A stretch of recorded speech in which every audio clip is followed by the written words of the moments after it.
اللہ لا الہ الا هو الحی القیوم لا تأخذه سنة ولا نوم له ما في السماوات وما في الأرض من ذا الذي يشفع عنده إلا بإذنه يعلم ما بين أيديهم وما خلفهم ولا يحيطون بشيء من علمه إلا بما شاء وسع كرسيه السماوات والأرض ولا يؤوده حفظهما وهو العلي وأشهد أن لا إله إلا الله وحده لا شريك له وأشهد أن سيدنا وسندنا ونبينا ومولانا محمدا عبده ورسوله صلى الله تعالى عليه وعلى آله وأصحابه وبارك وسلم تسليما كثيرا أما بعد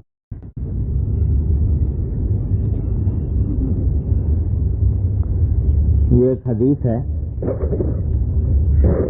حضرت عبداللہ بن عمر رضی اللہ تعالی عنہما اس کے راوی ہیں، یعنی حضرت فاروق اعظم رضی اللہ تعالیٰ عنہ کے صاحبزادے۔ وہ روایت کرتے ہیں کہ حضور اقدس نبی کریم صلی اللہ علیہ وسلم نے ارشاد فرمایا اذا جاءکم کریم قوم فاکرموہ، جس کے معنی یہ ہے کہ جب تمہارے پاس کسی قوم کا کوئی باعزت فرد آئے ملاقات کے لیے تو اس کا اکرام کرو، اس کی عزت کرو۔ یعنی اگر کوئی شخص تم سے ملنے آتا ہے تو اس کے ساتھ اس کے منصب اور مرتبے کے مطابق معاملہ کرنا چاہیے۔ ایک شخص ہے جو اپنے قوم میں ایک کوئی باعزت مقام رکھتا ہے، منصب رکھتا ہے، لوگ اس کو احترام کی نگاہ سے دیکھتے ہیں، اس کی عزت کرتے ہیں، تمہارے پاس آیا ہے تو تم بھی اس کے منصب کے مطابق اس کی عزت کرو۔ اس میں حضرت نے اس حدیث کو نقل کرنے کے بعد حضرت حکیم الامت مولانا تھانوی قدس اللہ تعالیٰ صدر فرماتے ہیں کہ اس میں اہل طریق یعنی صوفیاء کرام، اولیاء کرام، ان کی عادت کی دلیل ہے کہ وہ ہر شخص کے ساتھ نیک و بد کی تخصیص کے بغیر ایسی حسن معاشرت کا معاملہ کرتے ہیں جو اس کے مرتبے کے مناسب ہے۔ یعنی بزرگان دین اور اولیاء کرام کا طریقہ یہ رہا کہ جب کوئی شخص ملنے آیا ہے تو چاہے دیکھنے میں ظاہری اعتبار سے وہ کوئی نیک آدمی نظر نہیں آتا اور بظاہر اس کو فساق فجار میں بھی شمار کیا جا سکتا ہے، لیکن اپنی قوم میں، اپنے حلقے میں اس کا ایک اثر ہے، اس کی ایک عزت ہے، اس کی ایک وقت ہے۔ تو یہ اللہ والے حضرات اور بزرگان دین، اولیاء کرام، یہ نہیں کہ کیونکہ وہ فاسق فاجر ہے یا برا ہے اپنے اعمال کے لحاظ سے لہذا اس کی توہین کریں، اس کی تحقیر کریں، اس کے ساتھ بد اخلاقی سے پیش آئیں یا ایسا معاملہ کریں جس میں وہ اپنی خفت محسوس کریں، توہین محسوس کریں۔ ایسا نہیں کرتے، بلکہ اس کے ساتھ معاملہ کرتے ہیں حسن معاشرت کا، حسن اخلاق کا، جیسا وہ اپنے قوم کے اندر یا اپنے حلقے کے اندر باعزت ہے تو ہمارے ہاں آ کر اس کی عزت اتاری نہیں جائے گی، بلکہ اس کے ساتھ اس کے مرتبے کے مطابق معاملہ کیا جائے گا۔ یہ ہے در حقیقت تعلیم حضور نبی کریم سید عالم صلی اللہ علیہ وسلم کی۔ اور یہ جو بعض مرتبہ نظر آتا ہے کہ کسی بزرگ کی مجلس ہے اور اس میں کوئی حاکم آ گیا یا کوئی ایسا شخص آ گیا جو صاحب منصب ہے، اگرچہ دیکھنے میں اپنے وضاقتہ سے، اپنے حلیے سے، اپنے انداز و ادا سے وہ کوئی نیک آدمی معلوم نہیں ہوتا، لیکن یہ حضرات اس حدیث پر عمل کرتے ہوئے اس کا اکرام کرتے، اس کو پاس بلاتے ہیں، پاس بٹھاتے ہیں، اور یہ حضور اقدس صلی اللہ علیہ وسلم کی تعلیم ہے۔ ہر شخص سے اس کے منصب اور مرتبے کے مطابق معاملہ کرو۔ حدیث میں حضرت عائشہ صدیقہ رضی اللہ تعالیٰ عنہ فرماتی ہیں کہ ایک مرتبہ آپ تشریف فرما تھے، حضور اقدس صلی اللہ علیہ وسلم تشریف فرما تھے، اتنے میں ایک شخص سامنے سے آتا ہوا نظر آیا دور سے، تو آپ نے حضرت عائشہ رضی اللہ تعالیٰ عنہ سے فرمایا کہ یہ آدمی جو آ رہا ہے یہ برا آدمی ہے، بئس اخو العشیرہ، یہ قوم کا برا آدمی ہے، مطلب یہ کہ اس کے حالات، اس کے اخلاق، اس کے اعمال، اس کے کردار اچھا نہیں ہے۔ لیکن حضرت عائشہ فرماتی ہیں کہ تھوڑی دیر کے بعد وہ آ گیا اور حضور اقدس صلی اللہ علیہ وسلم کی خدمت ہی میں آ گیا۔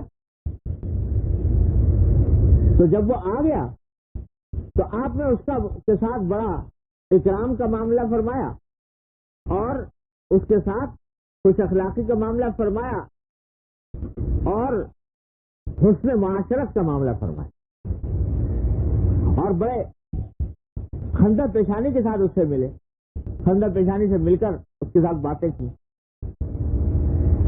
جب وہ چلا گیا تو حضرت عائشہ فرماتی ہے میں نے پوچھا کہ یا رسول اللہ، آپ نے تو پہلے ہی آنے سے پہلے بتا دیا تھا کہ یہ تو آدمی صحیح نہیں ہے، برا آدمی ہے، اور جب آ گیا تو آپ نے اس کے ساتھ بڑی بشاشت کے ساتھ معاملہ فرمایا۔ تو حضور اقدس نبی کریم صلی اللہ علیہ وسلم نے جواب میں فرمایا کہ بھائی بہت وہ شخص اچھا نہیں ہے کہ جس کے ساتھ لوگ اچھا معاملہ کریں اس کی برائی سے بچنے کے لیے، کیا اگر ہم یہ معاملہ نہیں کریں گے تو یہ ہمیں نقصان پہنچائے گا یا کوئی کسی مشکل میں مبتلا کر دے گا یا اور دشمنی عداوت کھڑی کر دے گا، اس سے بچنے کے لیے لوگ اس سے اچھا معاملہ کریں۔ اس حدیث میں آپ دیکھیے کہ ایک تو حضور اقدس صلی اللہ علیہ وسلم نے آنے سے پہلے ہی حضرت عائشہ کو متنبع کر دیا، بتا دیا کہ یہ آدمی جو آ رہا ہے یہ اچھا نہیں۔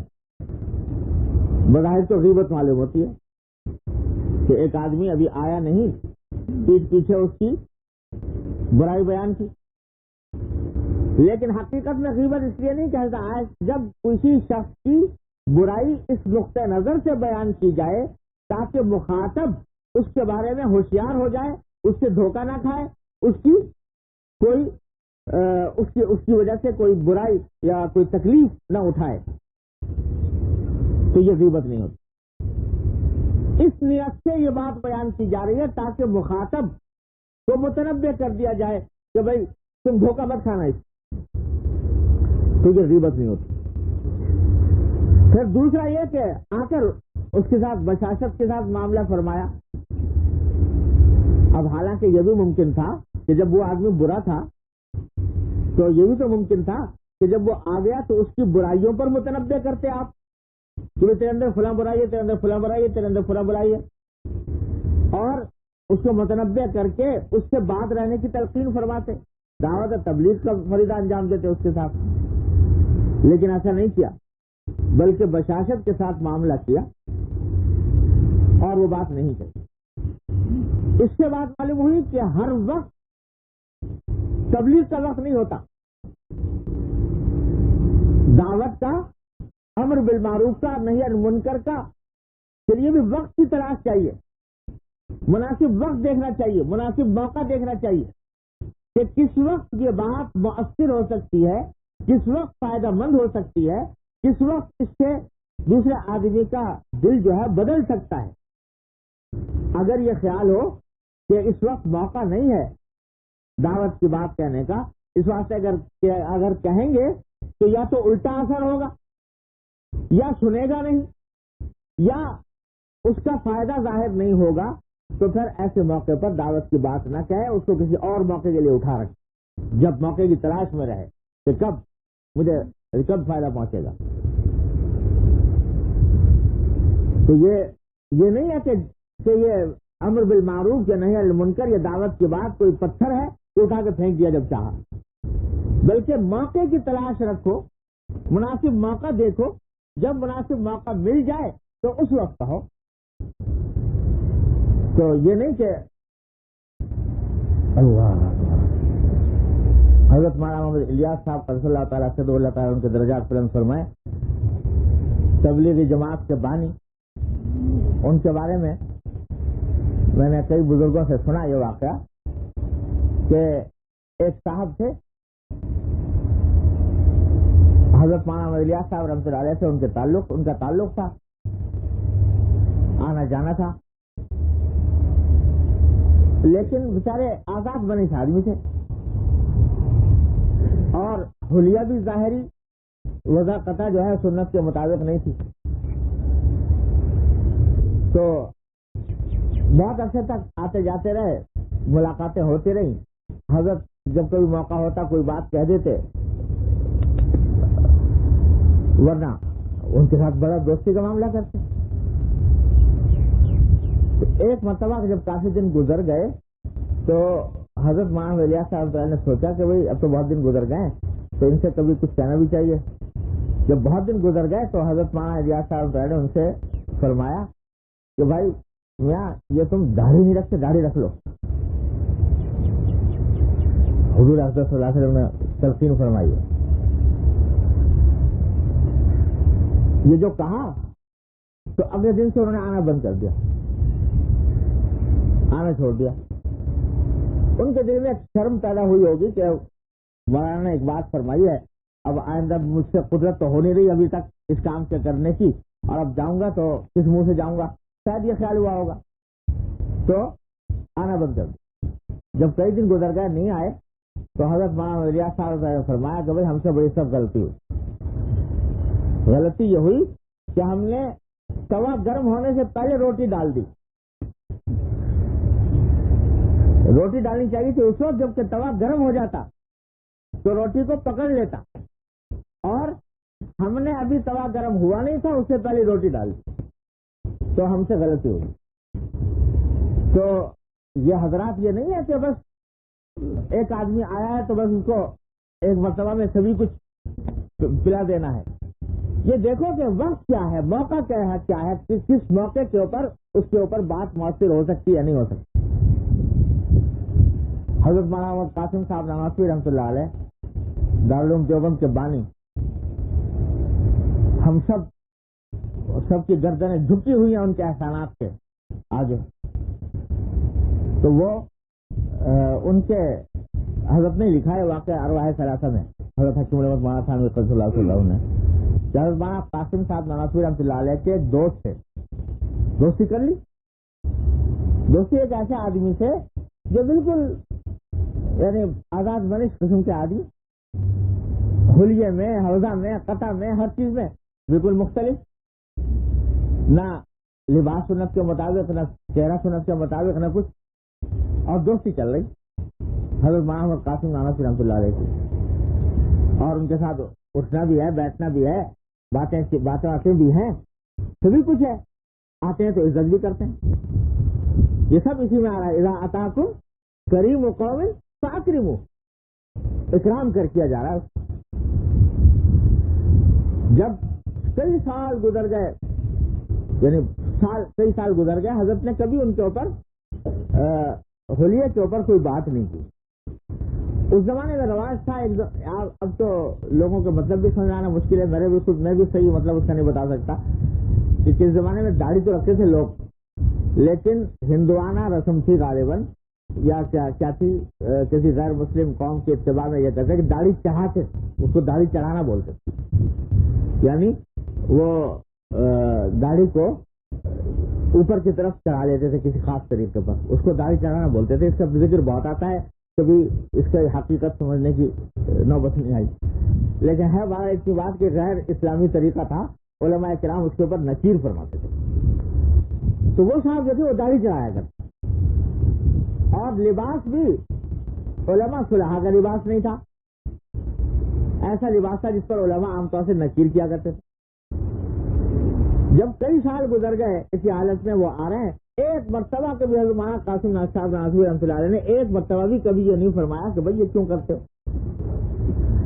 جب بہت عرصہ گزر گیا تو اس کے بعد ایک دن فرمایا ان صاحب سے کہ بھائی تمہاری دوستی تو بڑی پکی ہے، لیکن یہ عجیب قصہ ہے کہ ہمارے جو رہن سہن کا طریقہ ہے اس میں بڑا فرق ہے،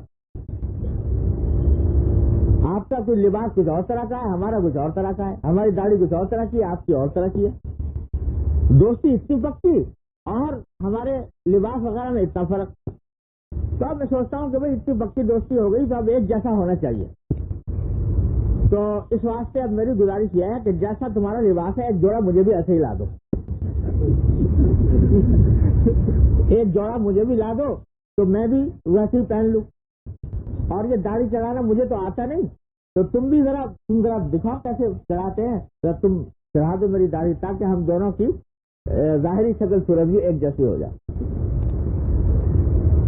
بس وہ لوہا گرم ہو چکا تھا اور اب چوٹ پڑنے کی دیر، چوٹ اس طرح ڈال دی۔ جب ڈال دی تو اس نے کہا کہ حضرت بس اب اور مزید شرمندہ نہ فرمائیے، اب میں اور زیادہ شرمندہ ہونا نہیں چاہتا، آج سے انشاءاللہ تعالیٰ فرق نہیں رہے گا، اور اب آپ تو کیا مجھ سے مانگ رہے ہیں کہ اپنا جیسا جوڑا مجھے لا دو، لیکن اب آئندہ انشاءاللہ تعالیٰ لباس بھی آپ جیسا ہوگا اور صورت بھی آپ جیسی ہوگی۔ تو الحمدللہ اس دن سے بدل گئے۔ تو یہ ہے ڈھنگ بات کہنے، کس وقت کہی جائے، کس موقع پر کہی جائے، اور کتنی کہی جائے، اور کس طرح کہی جائے۔ جب تک کہ یہ باتیں آدمی سوچ کر نہ کرے تو دعوت جو ہے وہ ایک بے فائدہ چیز ہو کر رہ جاتی ہے۔ قرآن کریم میں فرمایا وذکر ان نفعت الذکریٰ، تذکیر کرو یعنی دین کی بات لوگوں کو سناؤ، اگر وہ دین کی بات سنانے کا فائدہ ہو، نفع ہو تو سناؤ، اور جہاں فائدہ نہ ہو، الٹا نقصان ہو تو وہاں خاموش رہنا ہی بہتر ہے۔ اور یہ میں اپنی طرف سے نہیں کہہ رہا، حضرات فقہاء کرام نے فقہ کی کتابوں میں تصریح کی ہے اس بات کہ امر بالمعروف اور نہی عن المنکر، یعنی کسی نیکی کا حکم دینا اور برائی سے روکنا، کسی گناہ میں سے روکنا، یہ اس وقت تو واجب ہے جبکہ یقین ہو کہ میرے اس برائی کے روکنے سے یہ رک جائے گا تو واجب، اور اگر اس بات کا یقین نہ ہو کہ رکے گا تو اس صورت میں واجب نہیں۔ اور یہ بھی فرمایا کہ اگر یہ خیال ہو کہ زیادہ خیال یہ ہے کہ رک جائے گا تو پھر بہتر ہے کہ تبلیغ کرے، دعوت دے، لیکن اگر زیادہ خیال یہ ہو کہ نہیں رکے گا اور میری بات فضول جائے گی، اور تو اس صورت میں جائز ہے کہ خاموش رہے۔ اس سے بھی آگے بڑھ کر فقہاء کرام جو فرماتے ہیں کہ اگر اس بات کا اندیشہ ہے کہ میرے بات کہنے سے یہ الٹا یا تو تکلیف پہنچائے گا مجھے یا دین کا استہزاء کرے گا، ابھی تو محض بے عملی کی بات ہے، آگے پھر مذاق اڑانے کی بات آئے گی، اور مذاق اڑانے سے اندیشہ ہے کہ کفر میں مبتلا ہوگا، العیاذ باللہ۔ تو ایسی صورت میں امر بالمعروف اور نہی المنکر سے رکنا ہی واجب ہے. اس وقت نہ کہے, وقت دیکھے کہ کون سا وقت مناسب ہے, کس وقت میں جا کر بات کہنی چاہیے.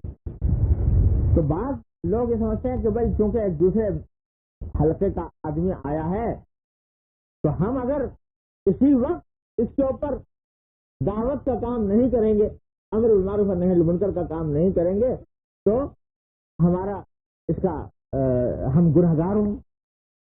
ایسا نہیں ہے.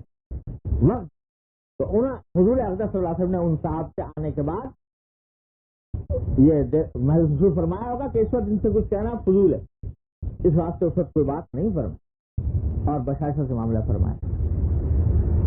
اور تیسری بات یہ فرمائی کہ ایک تو نفس یہ بات کہ دوسرا شخص اپنی قوم میں کوئی عزت رکھتا ہے, صاحب منصب ہے, اس کا ایک تقاضا ہے کہ اس کا اکرام کیا جائے, اس کی عزت کی جائے.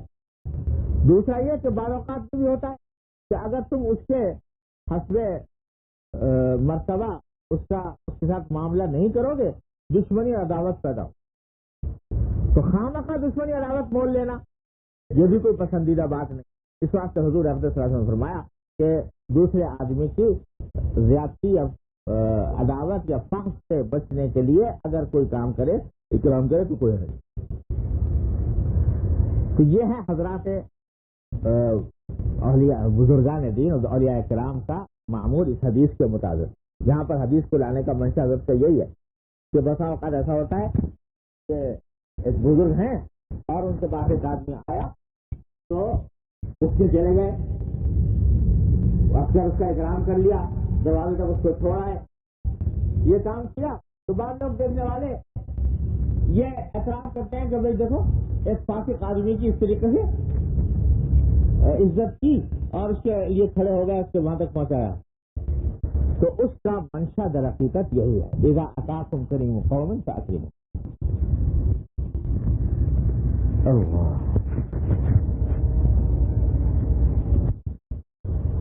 اور منشا کیا ہے, یعنی منشا یہ بھی ہے کہ اگر تم نے اس کے ساتھ اس کے مرتبے کے مطابق معاملہ نہ کیا, آئندہ تو آئے گا نہیں تمہارے پاس, اس کے آنے کا راستہ تم نے بند کر دیا. ابھی اگرچہ موقع نہیں تھا, لیکن اگر ذرا انس پیدا ہوتا, ذرا وہ مانوس ہوتا, آتا جانا ہوتا, تو شاید کوئی موقع آتا کہ تم اس کو کوئی حق بات پہنچا دیتے. اللہ تبارک و تعالیٰ اس کی اصلاح کا ذریعہ بنا دے. تو اس واسطے یہ کام کرنا. البتہ بعض بزرگان دین سے دوسرے قسم کے واقعات بھی مروی ہیں, ان کو دیکھ کر بعض اوقات دھوکہ ہو جاتا. یہ بعض بزرگان دین سے اس قسم کے قصے بھی مروی ہیں کہ وہ بیٹھے ہیں, ان کے پاس کوئی بڑا آدمی آیا اور انہوں نے اپنی جگہ سے سر کے بھی اپنا کام جاری رکھا, ذرا سی بھی نگاہ نہیں ڈالی کہ کون بادشاہ آیا یا حاکم آیا یا کون آیا. ایسے واقعات بھی آئے ہیں. ایک بزرگ کا بڑا عجیب و غریب واقعہ ہے. شام کے بزرگ شام میں رہتے تھے اور بڑے اللہ والے بزرگ تھے, اور ایک مسجد کے اندر رہا کرتے تھے. ان کی حلقہ ہوا کرتا تھا, مریدین تھے, آ کر ان سے فیضیاب ہوتے تھے. مسجد کے اندر ہی عام طور سے قیام رہتا تھا. بڑا فیض تھا. تو ایک مرتبہ بعد دمشق کا جو حاکم تھا, گورنر, اس نے شہرت سنی ہوئی تھی کہ وہ بڑے بزرگ ہیں. دل میں خیال پیدا ہوا کہ چلو ان بزرگ کی زیارت کرتے ہیں. تو وہ اپنا لاؤ لشکر لے کر, باڈی گارڈ اور یہ اور وہ پہنچ گیا مسجد کے دروازے پر. لوگ نے جگہ دے دی, یہ گھستا چلا گیا. اتفاق سے اس وقت جو بزرگ تھے شیخ, وہ ایک مسلح پر بیٹھے, 2-4-10 سامنے شاگرد تھے, ان سے کچھ باتیں کر رہے تھے. بے تکلفی کے عالم میں پاؤں پھیلائے لیتے, پاؤں پھیلائے ہوئے تھے, اور اس طرح ٹیک لگا کر مریدین سے کچھ باتیں کر رہے تھے. وہ بادشاہ آیا، انہوں نے دیکھ لیا کہ آ رہا ہے، مگر یہ ٹس سے مسینہ ہوئے، جس حالت میں لیٹے تھے پاؤں پھیلائے ہوئے ویسے ہی لیٹے تھے، یہاں تک کہ وہ آیا، اس کو بھی دیکھ کے بھی اس کو عجیب محسوس ہوا کہ ساری دنیا میرے لیے کھڑی ہوتی ہے، میرا استقبال کرتی ہے، اور یہ جناب لیٹے ہوئے ہیں پاؤں پھیلائے ہوئے۔ خیر آ گیا، لیکن آیا تھا اس خیال سے کہ بھائی اللہ والے ہیں، تو ان سے آ کر سلام کیا، اپنا تعارف کرایا کہ میں دمشق کا حاکم ہوں، تعارف بھی کرا دیا، پھر بھی ان کے اوپر کوئی جوں نہیں رنگی، وہ اسی طرح لیٹے رہے پاؤں پھیلائے ہوئے، اور انہوں نے کچھ بات کہنی شروع کر، نصیحت، اور نصیحت کی بات کچھ ایسی انداز سے کہی کہ اس اللہ کے بندے کے دل پہ کچھ اثر ہوا، اور نصیحت سن کے وہ چلا گیا۔ جانے کے بعد وہاں سے ایک دیناروں اشرفیوں سے بھری ہوئی تھیلی جو ہے وہ ان کی خدمت میں بھجوائی بطور ہدیے کے، کہا کہ جانے والے کو کہا کہ میری طرف سے ہدیہ پیش کر دینا۔ جب شیخ کی خدمت میں وہ لایا تو اس نے کہا کہ بھائی دیکھو یہ تھیلی تو لے جاؤ واپس ان کے پاس، وہ ڈانٹیں گے ہمیں کہ ہم نے ہدیہ بھیجا تم واپس کیسے لے آئے؟ انہوں نے کہا نہیں، یہ لے جاؤ اور ان سے ایک جملہ میری طرف سے کہہ دینا، اور وہ یہ کہ ان الذی یمد رجلہ لا یمد یدہ، جو شخص پاؤں پھیلاتا ہے وہ ہاتھ نہیں پھیلاتا، جو پاؤں پھیلاتا ہے وہ ہاتھ نہیں پھیلاتا، ادھر سے لے جاؤ یہ ایسے اس نے۔ تو اللہ تبارک و تعالیٰ نے یہ جملہ پہنچا دیا اس تک، تو اس جملے کا اثر ایسا ہوا اس کے اوپر کہ اللہ تبارک و تعالیٰ کے فضل سے اس کی زندگی میں انقلاب برپا ہوا، اور وہ پھر بزرگ کی خدمت میں آنے جانے لگا، اور اللہ تبارک و تعالیٰ نے اس کو دین کا ایسا کی توفیق عطا فرمائی کہ ہر طرح کی تبدیلیاں اس کے اندر آئیں۔ اب یہاں آپ دیکھیے کہ وہ بزرگ بظاہر تو اس حدیث کا مقتضا یہ تھا کہ اذا اتاکم کریم قوم فاکرموہ، جب ایک باعزت شخص آیا ہے تو اس کے منصب کے مطابق اس کا اکرام کرو، کھڑے ہو جاؤ، یا کھڑے نہیں ہوتے تو کم سے کم اس کو بٹھاؤ، بھائی آؤ اس کے ساتھ عزت کا معاملہ کرو، لیکن یہ کچھ نہیں کیا، پاؤں پھیلے ہیں تو پھیلے بھی۔ تو یہ اس قسم کے واقعات بھی بزرگان دین سے منقول ہیں، تو خوب سمجھ لیجئے یہ واقعات جو ہیں یہ دو حال سے خالی نہیں۔ ایک تو یہ کہ اللہ تبارک و تعالیٰ جب کسی بندے سے کوئی کام لیتے ہیں اور اپنے بندے کو موفق فرماتے ہیں کسی کام کے لیے، تو اللہ تبارک و تعالیٰ موقع پر اس کے دل میں بات ڈالتے ہیں کہ اس وقت میں کون سا طرز عمل میرے لیے فائدہ مند۔ اللہ تبارک و تعالیٰ کی طرف سے القاء ہوتا ہے، اللہ تعالیٰ کی طرف سے الہام ہوتا ہے کہ اس وقت میں یہ طرز عمل فائدہ مند ہوگا، اور اللہ تعالیٰ پھر اس کو فائدہ مند بناتے ہیں۔ تو ہمہ شمہ کو، ہمیں آپ کو اس کی تقلید نہیں کرنی کہ کل کو ہمارے پاس بھی کوئی بادشاہ آ جائے تو ہم بھی ٹانگ پھیلا کے لیٹ جائیں، سمجھے آپ کہ انہوں نے ایسا کیا تو ہم بھی ایسے ہی کریں۔ اس واسطے کہ اللہ تبارک و تعالیٰ کا ان کے ساتھ جو تعلق تھا، اللہ تبارک و تعالیٰ کا ان کے ساتھ جو رابطہ تھا، اس کے مطابق اللہ تبارک و تعالیٰ نے ان کے قلب پر وارد فرمایا کہ اس وقت میں ان کے ساتھ یہ طرز عمل مناسب ہے۔ کوئی آدمی متکبر ہوتا ہے اور اس کے تکبر توڑنے کے لیے اس قسم کا طرز عمل اختیار کرنا پڑتا، اور متکبر کے ساتھ تکبر کا معاملہ کرنا بھی عبادت ہے۔ کسی متکبر کا تکبر توڑنے کے لیے اس کے ساتھ معاملہ وہ تکبر کا اختیار کرے انسان، وہ بھی عبادت ہے۔ تو اللہ تبارک و تعالیٰ جانتے ہیں کہ کس بندے کے ساتھ کیسا معاملہ فائدہ مند ہو۔ میں آپ سے سچ کہتا ہوں، میں نے اپنے والد ماجد قدس اللہ تعالیٰ سے، اللہ تعالیٰ ان کے درجات بلند فرمائے، کہ ایسے ایسے واقعات دیکھے کہ اس بات کے اوپر 100% مشاہدہ ہو گیا اس بات کا کہ جب اللہ تبارک و تعالیٰ کسی بندے سے کوئی کام لیتے ہیں تو اس کو سجھاتے ہیں وقت پر کہ کیا کرنا چاہیے. ہر شخص جس نے میرے والد ماجد قصلہ کی زیارت کی ہے وہ یہ بات جانتا ہوگا کہ انتہائی نرم خو، بہت متواضع، منکسر المزاج اور دوسروں کے ساتھ بہت ہی محبت کے ساتھ پیش آنے والے، خوش اخلاقی سے پیش آنے والے، یہ اوصاف تھے. لیکن کسی موقع پر نظر آتا تھا کہ غصے میں آگ ببولا ہو اور کسی کے ساتھ ایسا معاملہ فرمایا غصے کا کہ حیرت ہو جاتی یہ وہی شخص ہے جن کو ہم ہمیشہ نرم خوئی کی حالت میں دیکھا کرتے ہیں. ایک مرتبہ ایک صاحب میری آنکھوں کے سامنے واقعہ پیش آیا. ایک صاحب حاضر تشریف لائے اور والد صاحب نے ان کو اتنا ڈانٹا کہ میں حیران ہو گیا. نہ یہ کہ عام معمول کے خلاف تھا، بلکہ ایک مہمان آیا اور اس مہمان کے ساتھ اس قسم کا سلوک نہ پہلے کبھی معمول کے مطابق تھا، نہ کبھی بظاہر عام اصولوں کے مطابق نظر آتا تھا. اور یہ بھی خیال تھا میرے دل میں کہ اب آئندہ یہ واپس نہیں آئے گا یار. اس طرح اس آدمی نے بعد میں میرے سامنے خود اعتراف کیا کہ اس مفتی صاحب کی اس ڈانٹ سے میری دنیا بدل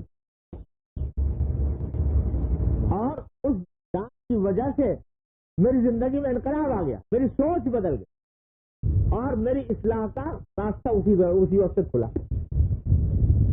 جبکہ ظاہر حالات سے کچھ نظر نہیں آ رہا.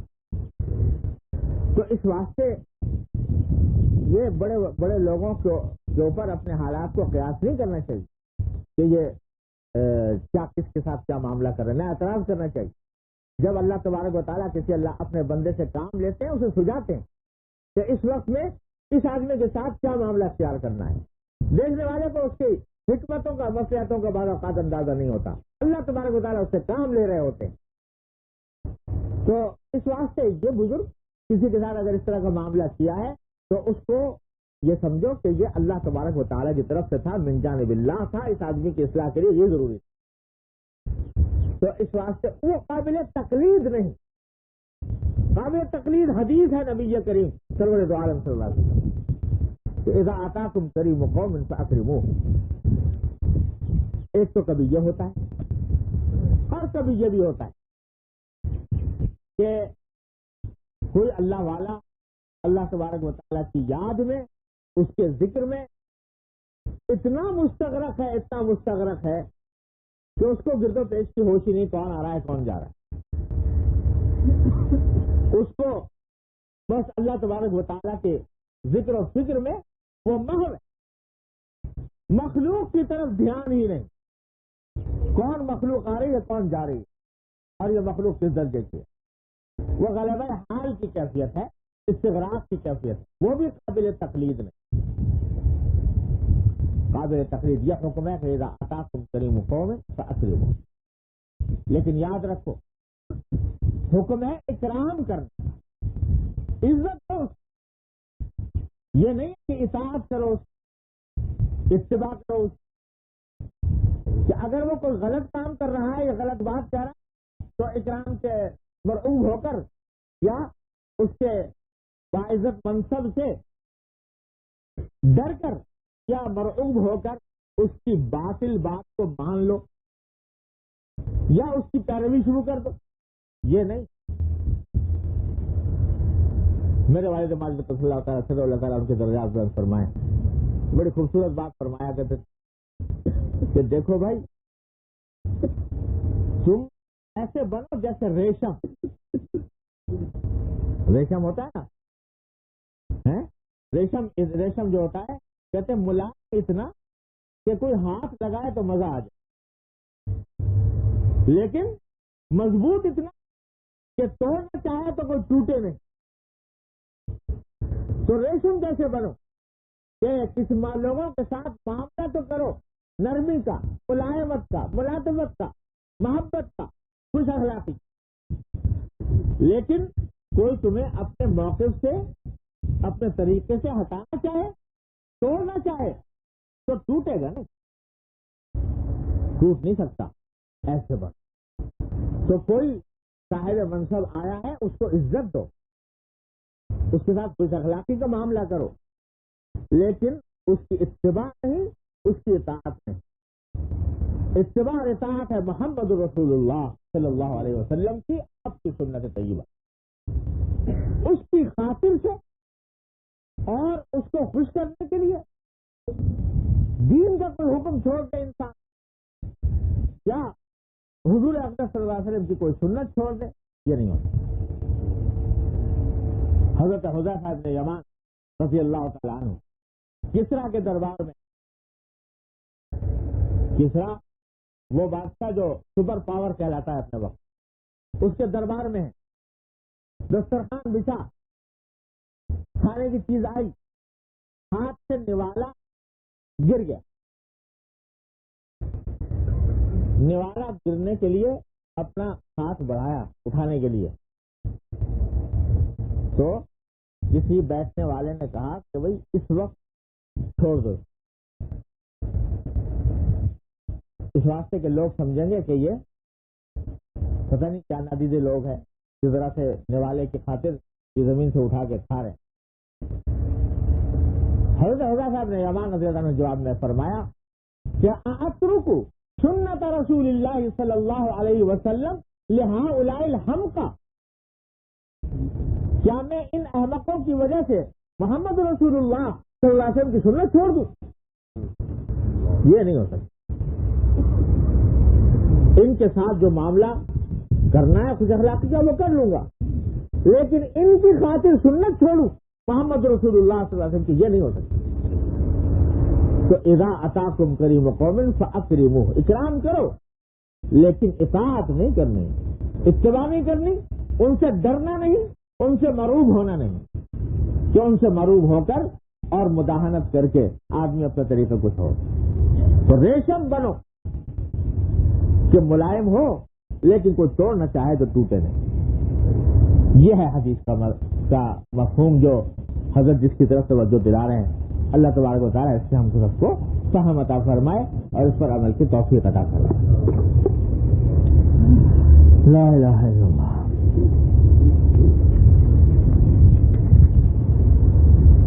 دوسری حدیث ہے,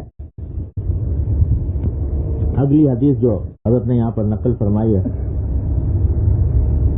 اور اصل میں جیسا میں نے شاید پہلے بتایا تھا یہ حدیث جو ہیں یہ امام غزالی رحمۃ اللہ علیہ نے احیاء العلوم میں جو احادیث نقل کی ہیں وہ ہیں یہ جو حضرت یہاں پر نقل کر رہے ہیں, اور وہ مختلف ابواب کے تحت منقسم ہیں. تو کسی بھی باب میں جو بھی حدیث لائے ہیں وہ یہاں پر لکھ دی ہے, چاہے اس کا اس باب سے براہ راست تعلق ہو یا نہ ہو. تو اب تک ہم نے جو پڑھی ہیں وہ کتاب العلم, کتاب الصلاح, کتاب الزکاہ. اب کتاب الصوم میں جو حدیثیں لائے ہیں وہ آگے مذکور ہیں. تو ان میں سے ایک حدیث یہ ہے جو معروف حدیث ہے. حضرت حذیفہ بن یمان رضی اللہ تعالیٰ عنہما روایت فرماتے ہیں کہ حضور نبی کریم سرور دو عالم صلی اللہ علیہ وسلم نے ارشاد فرمایا النظر سہم مسموم من سہام ابلیس. یہ فرمایا کہ نظر یہ ابلیس کے تیروں میں سے ایک زہر میں بجھا ہوا تیر ہے. نظر ابلیس کے تیروں میں سے ایک ایسا تیر ہے جو زہر میں بجھا ہوا ہے, زہریلا تیر. اس حدیث کو امام غزالی رحمۃ اللہ علیہ نے کتاب الصوم میں اس سے نقل فرمایا کہ مقصد یہ ہے کہ جب آدمی روزہ رکھے تو کھانا پینا تو اس نے چھوڑا ہی ہے روزے میں, لیکن ضروری ہے کہ اپنے اعضاء سے صادر ہونے والے گناہوں سے بھی اجتناب اور احتراز کی فکر کرے. اپنی آنکھ کو گناہ سے بچائے, اپنی زبان کو گناہ سے بچائے, اپنے کان کو گناہ سے بچائے, اپنے ہاتھ پاؤں کو گناہ سے بچائے, تو نگاہ کو گناہ سے بچائے. یہ نہ ہو کہ روزہ تو رکھ لیا اور اب روزہ بہلانے کے لیے الیاذ باللہ فلم دیکھنی شروع کر دی، جیسا کہ بعض لوگوں سے سننے میں آیا، الیاذ باللہ روزہ تو رکھ لیا اور گناہ سے آنکھ کو بچانے کی فکر نہیں۔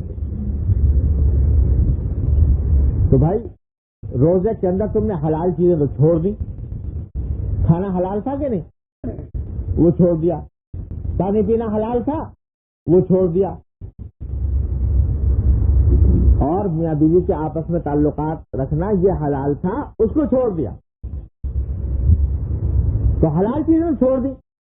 جو چیزیں پہلے ہی سے حرام تھی، بد نظری، بد نگاہی، غلط جگہ پر نگاہ ڈالنا، وہ تم نے چھوڑا نہیں، تو حلال چیزیں چھوڑ دی، حرام چیزیں چھوڑی نہیں، یہ روزہ کیا ہوا؟ امام غزالی رحمۃ اللہ علیہ اس طرف توجہ دلا رہے ہیں اور اس کے ذیل میں یہ حدیث لائے ہیں کہ النظر سہو من صیام مفہوم من صیام ابلیس، ابلیس کے تیروں میں سے ایک زہر میں بجھا ہوا تیر ہے نگاہ، کہ ابلیس جو ہے جب انسان کو ورغلاتا ہے تو اس کا ایک بہت بڑا ہتھیار یہ ہے کہ نگاہ کو غلط جگہ پر استعمال کرنے پر اکساتا ہے، اور جب آدمی وہ کر لیتا ہے تو الیاذ باللہ اس کے نتائج بڑے ہولناک، بڑے مہلک ہوتے ہیں۔ بظاہر ایک معمولی سی بات ہے کہ نگاہ اٹھ گئی غلط جگہ پر، چھوٹی سی بات ہے، ایک سیکنڈ میں ہو گئی، لیکن اپنے نتائج کے اعتبار سے، اپنی ہلاکت آفرینی کے لحاظ سے یہ ایک لمحے کی غلطی بعض اوقات انسان کے لیے انتہائی تباہ کن بن جاتی ہے،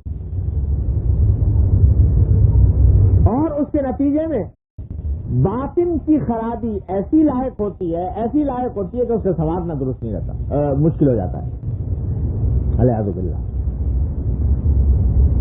تو زہر میں بجھا ہوا تیر ہے، اس سے بچنے کی فکر ہے۔ اللہ تبارک و تعالیٰ نے یہ آنکھ ایسی نعمت عطا فرمائی ہے کہ انسان ساری عمر سجدے میں پڑا رہے اس نعمت کے شکر ادا کرنے کے لیے تو شکر کا ادا ہو نہیں سکتا۔ کیا نعمت اللہ نے عطا فرمائی؟ پوچھو اس سے جو کبھی اس نعمت سے محروم ہو گئے۔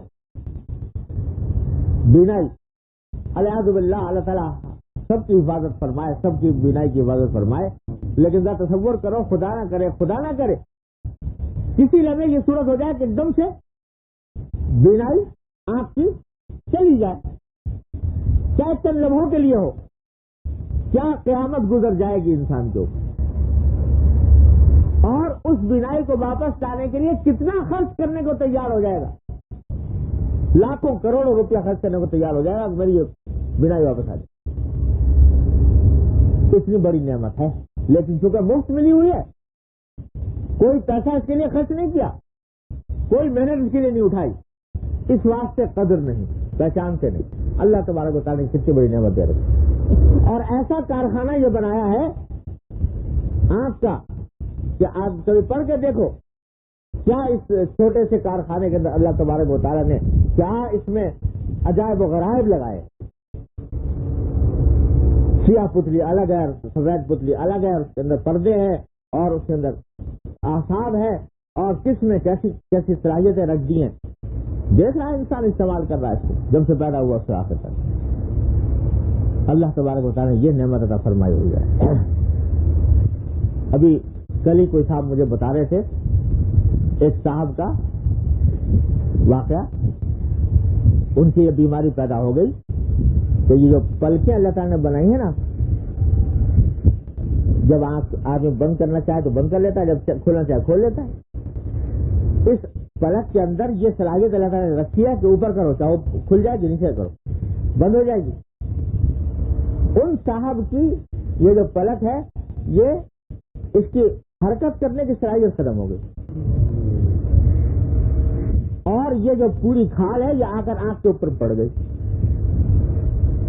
اب اس کو کھولنا چاہے تو ہاتھ سے کھولے، بغیر ہاتھ کے نہیں کھول سکتے، چڑھ گئی سراہ سے۔ ساری اطباء اور معالج اور ڈاکٹر اور سارے وہ پیچھے لگے ہوئے ہیں کہ بھئی کیا کریں، ناکام ہو رہے ہیں اس کام کے. وہ جو پپوٹا ہے وہ وہاں سے اٹھتا نہیں. آنکھ ہے، آنکھ میں بینائی ہے، پردہ پڑ گیا اعوذ باللہ، اور مسئلہ حل نہیں ہو رہا. ہزاروں لاکھوں روپیہ خرچ کر کے کوئی اگر علاج دریافت ہو جائے، مجھے معلوم نہیں ان کا کیا انجام ہوا، لیکن اگر کوئی شخص کا ساتھ خدا نہ کرے یہ واقعہ پیش آ جائے تو اپنے ساری جمع پونجی خرچ کر دے گا کسی طرح میری پلک اٹھ جائے. یہ پپوٹا اور یہ پلک اٹھنے کے قابل ہو جائے، حرکت کرنے کی صلاحیت جس میں پیدا ہو جائے، ساری عمر کی پونجی اس کے اوپر خرچ کر دے گا. کر دے گا کہ نہیں کر دے گا؟ اور یہ نعمت اللہ تعالیٰ نے دے رکھی ہے، جب چاہو اٹھا لو، جب چاہو گرا دو. ہر انسان کو بے مانگے مفت بغیر کسی قیمت کے دے رکھی ہے، یہ صلاحیت عطا فرما رکھی ہے. اندازہ نہیں ہوتا، قدر نہیں ہوتی کیا کتنی بڑی نعمت ہے. یہ نعمت اللہ تبارک و تعالیٰ نے ہمیں آپ کو عطا فرمائی آنکھ کی، اور مفت عطا فرمائی. بھائی سرکاری مشین اسے اللہ تعالیٰ نے دے رکھی ہے، ایسی مشین کہ کہیں سے چاہو تو ساری دنیا کا سونا خرچ کر کے بھی یہ مشین خرید کے نہیں لا سکتے. ایسی مشین اللہ تعالیٰ نے عطا فرما رکھی ہے مفت. تو کیا اتنا بھی حق نہیں اس دینے والے کو کہ یہ کہتے کہ بھائی یہ مشین فلاں جگہ استعمال کرو، فلاں جگہ نہ کرو؟ اتنا بھی حق نہیں اس کو. وہ اگر یہ کہہ دے کہ یہ فلاں جگہ استعمال کرو تو اس کے اوپر اللہ تبارک و تعالیٰ نے ساتھ ساتھ یہ بھی فرما دیا مشین اس نے اس کی دی ہوئی، بنائی اس کی دی ہوئی، اور اگر صحیح جگہ صحیح طریقے سے استعمال کرو کہتے ہیں اوپر سے ثواب بھی دیں گے. کیا کہتے ہیں کہ ایک شخص اپنے والدین کو ایک مرتبہ محبت کی نگاہ سے دیکھ لے، والدین کو ایک تیار کردہ علمی کیسٹ گھر، کیسٹ اور سیڈی ملنے کا پتہ نوٹ فرما لیں. علمی کیسٹ گھر، دکان نمبر 5، فاطمہ پلازا، بالمقابل مدنی مسجد، Patel B area, Karachi. Phone number 63708113. تیار کردہ علمی کیسٹ گھر، کیسٹ اور سیڈی ملنے کا پتہ نوٹ فرما لیں. علمی کیسٹ گھر، دکان نمبر 5، فاطمہ پلازا، بالمقابل مدنی مسجد، Patel B area, Karachi. Phone number 63708113. محبت کی نگاہ سے ڈالنے کے لیے استعمال کرو، اس سے اوپر سے ثواب بھی دیں گے، حج کا اور عمرے کا. اور کیا فرماتے ہیں کہ یہ نگاہ جو ہے اگر کعبے پہ پڑ جائے تو اس کعبے کے اوپر پڑنے والی ہر نگاہ کے اوپر ایسے ثواب تو عطا فرمائیں. یہ نگاہ قرآن کریم کے اوپر پڑ جائے، قرآن کریم کو صرف دیکھو کھول کے تو صرف دیکھنے کا بھی ثواب، پڑھنے کا تو ہے، پڑھنے کا ثواب الگ، اور قرآن کریم کو صرف دیکھنے کا ثواب الگ، دیکھنے کا بھی ثواب. اور جتنے پتہ نہیں کتنے ثواب اللہ تعالیٰ نے رکھے ہیں.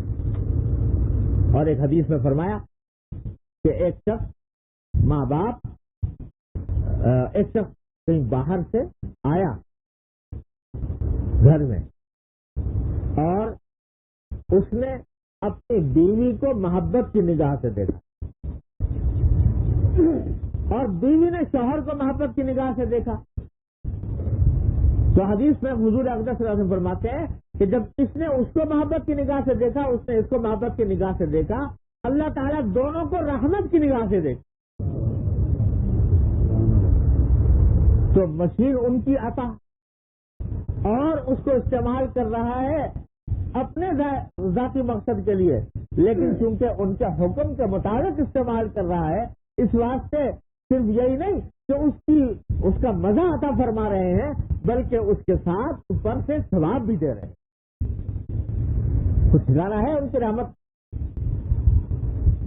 وہ یہ فرماتے ہیں کہ بھائی یہ مشین ہم نے تمہیں دی ہے، ان کاموں میں استعمال کرو، باقی نامحرم کی طرف نگاہ ڈالنے میں اس کو استعمال نہ کرو، اس کو فلمیں دیکھنے میں استعمال نہ کرو. اس کو ناجائز امور کے اندر استعمال نہ کرو، یہ مطالبہ ہے بس۔ مگر شیطان کیا کہتا ہے؟ شیطان کہتا ہے کہ نہیں، اس کو صحیح جگہ پر استعمال نہ کرو، غلط جگہ کرو۔ اور شیطان دھوکہ یہ دیتا ہے دل میں کہ بھائی یہ تو نگاہ اگر غلط جگہ پر ڈال دی تو یہ تو ایک صغیرہ گناہ ہے، چھوٹا سا گناہ، تو اس واسطے کر گزرو۔ حضور اقدس نبی کریم صلی اللہ علیہ وسلم فرما رہے ہیں کہ ارے چھوٹے بڑے کی فکر میں مت پڑو، یہ حقیقت میں زہر میں بجھا ہوا تیر ہے جو شیطان استعمال کر رہا ہے تمہارے خلاف۔ اور اس کا زہر یہ ہے کہ یہ نگاہ جب غلط جگہ استعمال ہوگی تو اس کے نتیجے میں تمہارا باطن خراب ہوگا، تمہارا دل خراب ہوگا، دل خراب ہوگا، اور اس کے نتیجے میں تمہیں اپنے باطن کی اصلاح میں بڑی دشواری پیش آئے، بڑی دقت پیش آئے۔ تو اس واسطے حضرت اس کے تحت یہ فرماتے ہیں کہ اس میں اس بات کی دلیل ہے کہ صغیرہ گناہوں کو سرسری نہ سمجھے، کبھی ان کا مقصدہ کبائر سے بھی بڑھ جاتا ہے، ان کا نقصان کبائر سے بھی بڑھ جاتا ہے۔ اس واسطے یہ نہ سمجھو کہ بھئی چھوٹی سی بات ہے اور کر گزرے، بلکہ بعض اوقات اس کی وجہ سے انسان کا پورا باطن خراب ہو جاتا ہے۔ اللہ، اس واسطے جب کسی شخص کو اصلاح کی فکر ہو اور اصلاح کے لیے کہیں جائے تو جو بزرگان دین مشق کراتے ہیں ان میں ایک اہم مشق ہے نگاہ کو محفوظ رکھنا، کہ نگاہ جو ہے وہ غلط جگہ استعمال نہ ہو، تاکہ یہ آئندہ کے لیے یہ انسان کے لیے سدباب ہو جائے۔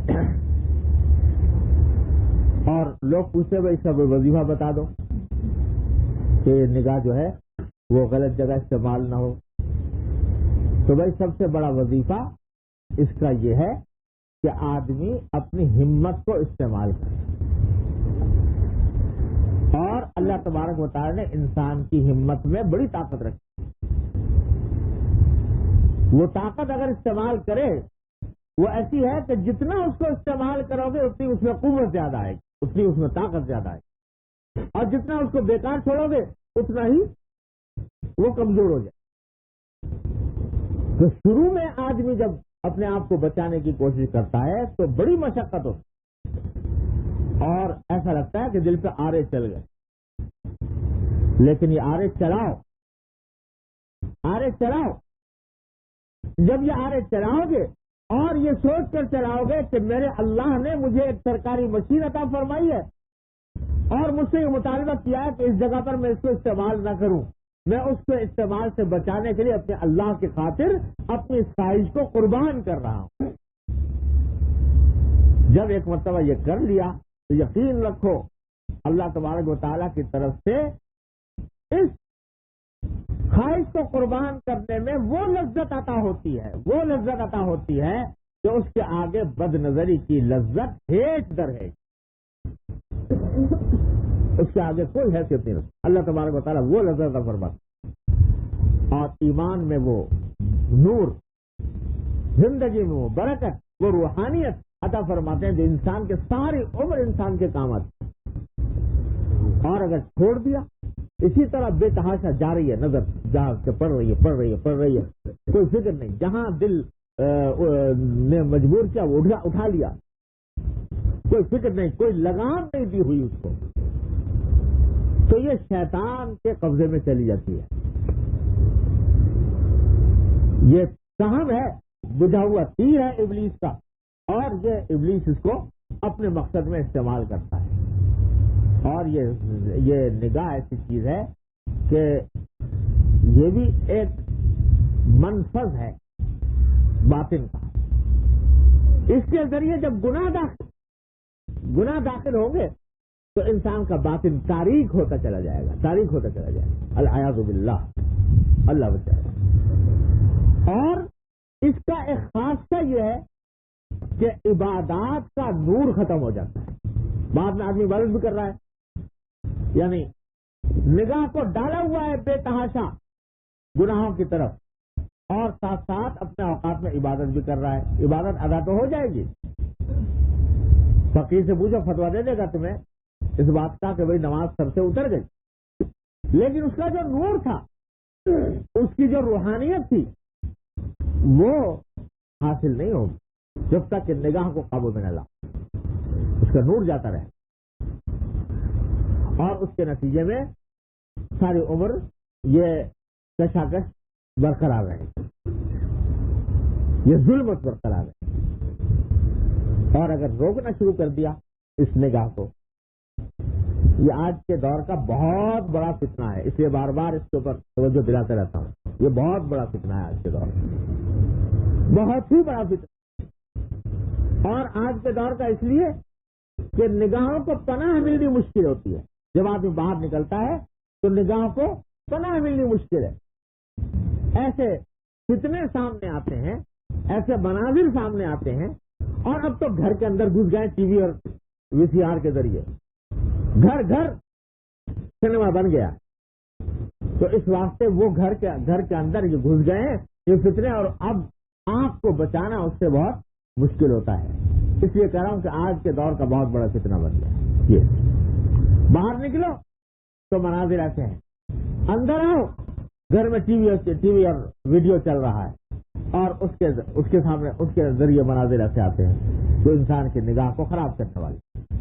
اور جب ساری دن صبح سے لے کے شام تک انسان کی نگاہ ملوث رہے گی ان زہر میں بجھے ہوئے تیروں سے، تو کب تک ان تیروں کا اثر نہیں ہوگا؟ آخر کب تک ان تیروں کا اثر نہیں ہوگا؟ ظلمت کیوں نہیں آئے گی باطن کے اندر؟ یہ جو آج ہم کہتے ہیں کہ نماز میں دل نہیں لگتا، ارے میں دل کہاں سے لگے؟ اس دل کو تو برباد کر دیا تم نے یہ ان گناہوں کے ذریعے. یہ جو کہتے ہیں کہ صاحب تمہاری دعاؤں میں اثر نہیں ہوتا، وہ اثر کہاں سے ہو جب باطن تاریخ بنایا ہوا ہے اپنی بد نگاہیوں کے ذریعے. اور یہ جو فتنے آ رہے ہیں صبح سے لے کے شام تک، ظلمت کا ایک سیلاب برپا ہے، ظلم کا سیلاب برپا ہے، رشوت ستانی ہے، بد امنی ہے، بے چینی ہے. یہ اس لیے کہ صبح سے لے کر شام تک زندگی گناہوں کی عادی ہو گئی، گناہوں کی عادی ہو گئی ہے.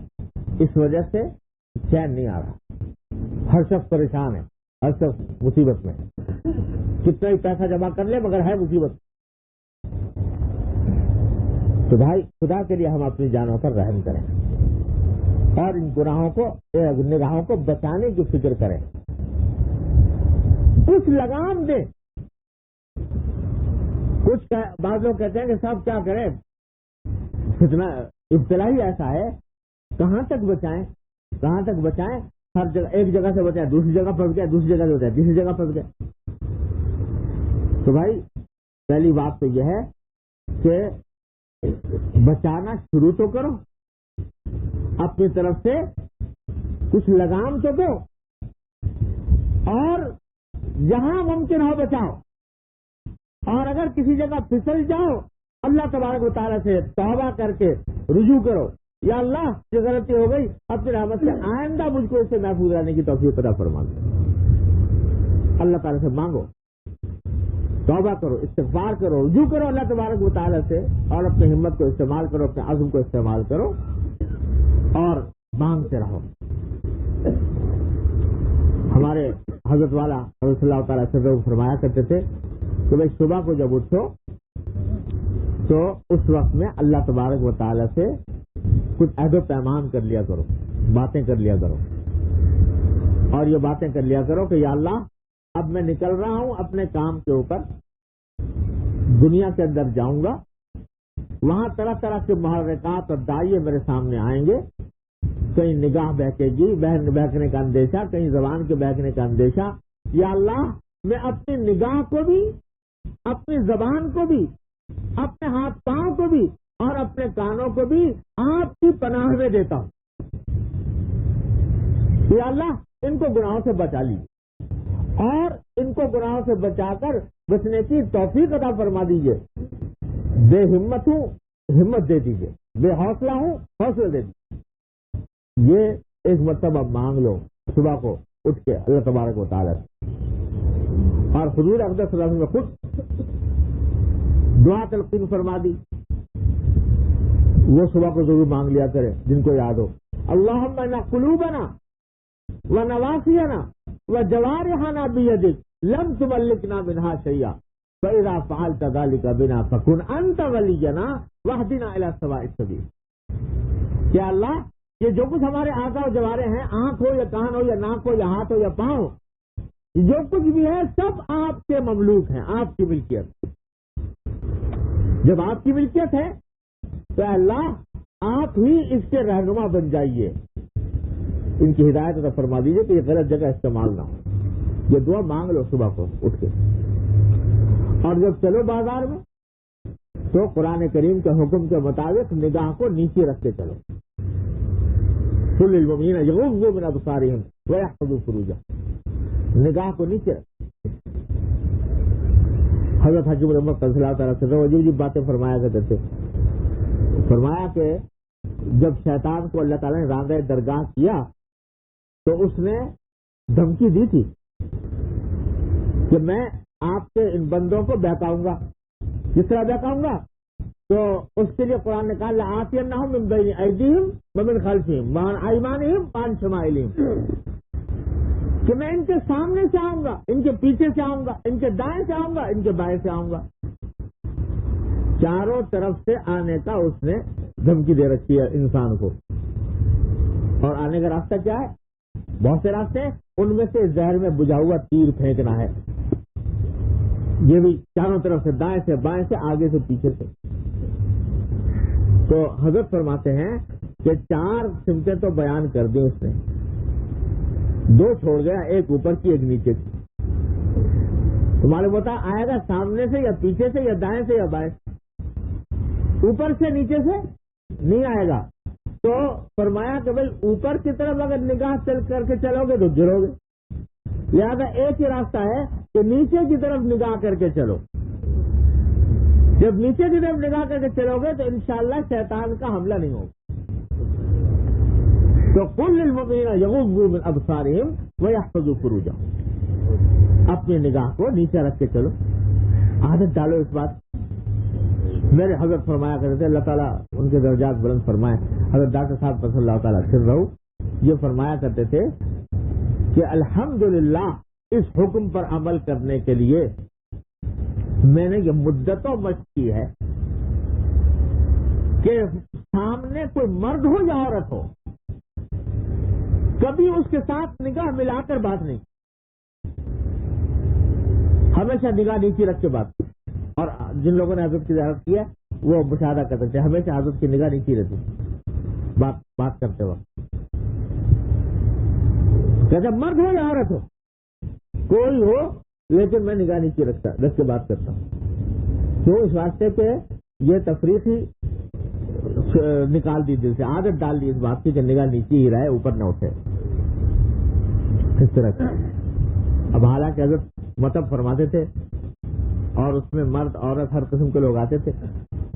تو حضرت فرماتے ہیں الحمدللہ تم الحمدللہ، اپنے حضرت کی برکت سے فرماتے تھے کہ ان کی دعاؤں سے ایسا لگتا ہے کہ دل پتھر ہو گیا، پتہ ہی نہیں چلتا کہ سامنے مرد ہے کہ عورت ہے. تو یہ نگاہ کو اس حکم کے مطابق لانے کی برکت ہے. تو کم از کم ایک لگام تو دے اس نگاہ کو، فکر تو پیدا کرے کہ سرکاری مشین غلط استعمال نہ ہو. اور جب یہ فکر پیدا ہو جائے گی، لگام دینا شروع کر دو گے. ٹھیک ہے، شروع میں یہ ہوتا ہے کہ جب آدمی لگام دینا شروع کرتا ہے، کبھی کامیاب بھی ہو گیا، کبھی ناکام بھی ہو گیا، کبھی بچ گیا اور کبھی شیطان غالب آ گیا. اس سے گھبراؤ نہیں، مایوس نہ ہو. اللہ تعالیٰ نے توبہ کا راستہ کھول رکھا ہے. جب غلطی ہو جائے اللہ تبارک و تعالیٰ سے مانگو، یا اللہ غلطی ہو گئی، اپنی رحمت سے اب آئندہ کے لیے مجھے محفوظ فرما دیجیے. یہ کرتے رہو. تو شروع میں کشتی رہے گی تمہاری اور شیطان کی، اور اس کشتی میں کبھی تم نے اس کو ڈھا دیا، کبھی اس نے تمہیں ڈھا دیا. لیکن اگر لگے رہے کوشش میں اور دعا میں، اللہ تعالیٰ سے مانگتے بھی رہو کہ یا اللہ مجھے اس کے اوپر فتح دے دیجیے، تو پھر تم زیادہ ڈھاؤ گے، وہ کم ڈھائے گا. اور ایک مرحلہ ایسا آ جائے گا انشاءاللہ ثم انشاءاللہ جب تم ہی غالب ہوگے، اور اس وقت میں اللہ تبارک و تعالیٰ تمہاری آنکھوں کی حفاظت کے نتیجے میں ایمان کی وہ حلاوت عطا فرمائیں گے انشاءاللہ ثم انشاءاللہ، کہ اس کے بعد یہ غلط جگہ پر استعمال کرنے کا شوق جو ہے وہ انتہائی مدھم پڑ جائے. لیکن بڑھنے کی ضرورت ہے، محض زبان سے کہہ دینے سے کام نہیں بنتا. قدم بڑھاؤ، اللہ تبارک و تعالیٰ سے مانگو اور کوشش میں لگے رہو. اللہ تبارک و تعالیٰ اپنی رحمت سے انشاءاللہ تعالیٰ اس کے اندر کامیابی عطا فرمائے. تو بھائی یہ حدیث جو ہے یہ ہمیشہ یاد رکھنے کی ہے، اور اس کے اوپر عمل کرنے کے لیے ابھی سے ہر انسان کمر ہمت باندھ لے. جن کو اللہ تعالیٰ نے توفیق دی ہے پہلے سے الحمدللہ قابل مبارکباد. نہیں ہے، غلطی ہو جاتی ہے، تو اس غلطی سے بچنے کے لیے اپنے آپ کو تیار کر لیں، اس کے لیے کمر ہمت باندھ لیں. اللہ تعالیٰ اپنے رحمت سے اپنے فضل و کرم سے مجھے بھی آپ کو بھی اس پر عمل کی توفیق عطا فرمائے. بھائی کسی صاحب نے پوچھا ہے عاشورے کے بارے میں، خیال تھا کچھ عرض کرنے کا وقت رہا نہیں، لیکن مختصر بات ہر ایک آدمی جانتا ہے کہ عاشورہ کے دن روزہ رکھنا یہ بڑی فضیلت کا ہے. البتہ بہتر یہ ہے کہ اس کے ساتھ ایک دن اور ملا لیں، 9واں یا 11واں، اور یہ تو ہے بڑی فضیلت کی چیز. لیکن اور جو فضولیات لوگوں نے عاشورہ کے ساتھ وابستہ کر رکھی ہیں، حلیم شلیم، یہ سب بیکار ہے، اس کا کچھ تعلق شریعت سے نہیں ہے، تو ان سے پرہیز کریں. بس یہ مختصر بات ہے. یہ کسی نے پوچھا کہ حلیم کا چندہ لینا یا دینا کیسا ہے، تو یہ پتہ نہیں کہاں سے یہ حلیم نکل آیا ہے، اور اس کا چندہ نہ حلیم پکاؤ نہ چندہ لو نہ دو.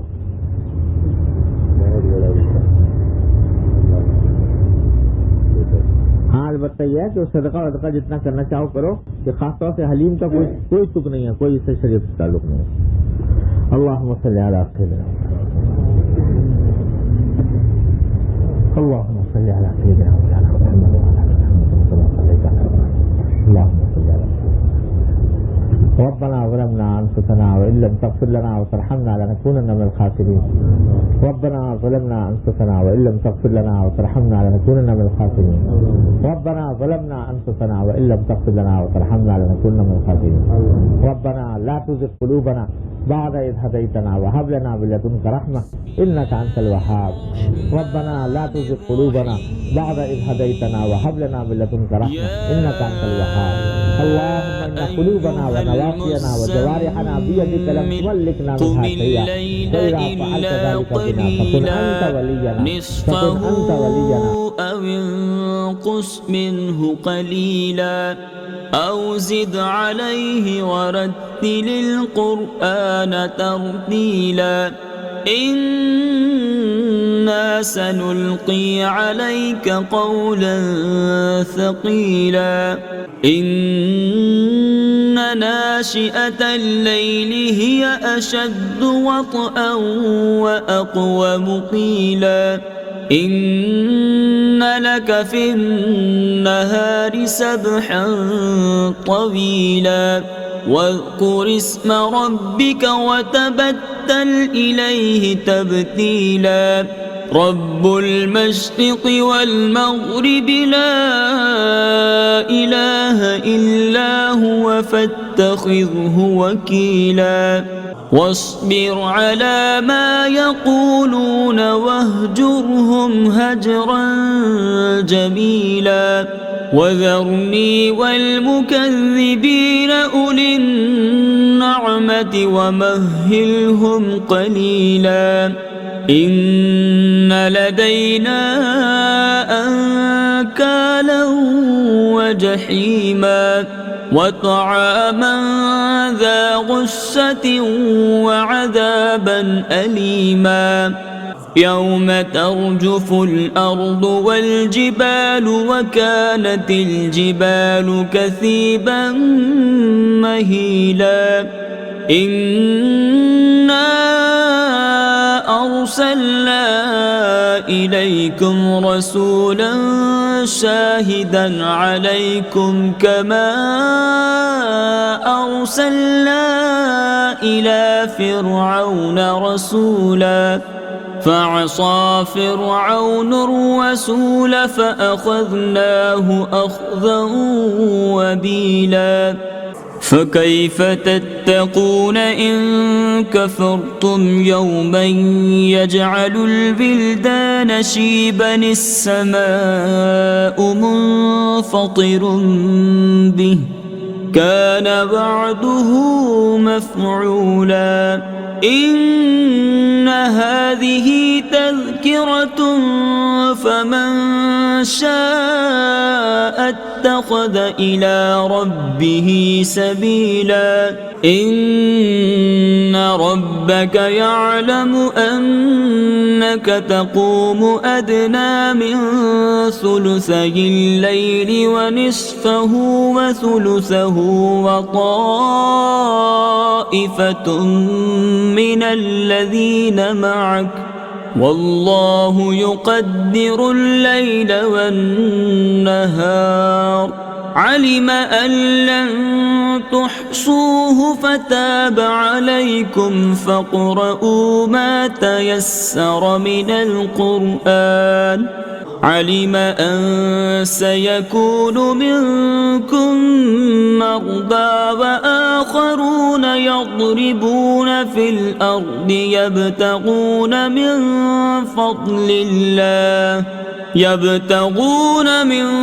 فضل الله وآخرون يقاتلون في سبيل الله فاقرؤوا ما تيسر منه وأقيموا الصلاة وآتوا الزكاة وأقرضوا الله قرضا حسنا وما تقدموا لأنفسكم من خير تجدوه عند الله هو خيرا وأعظم أجرا واستغفروا الله إن الله غفور رحيم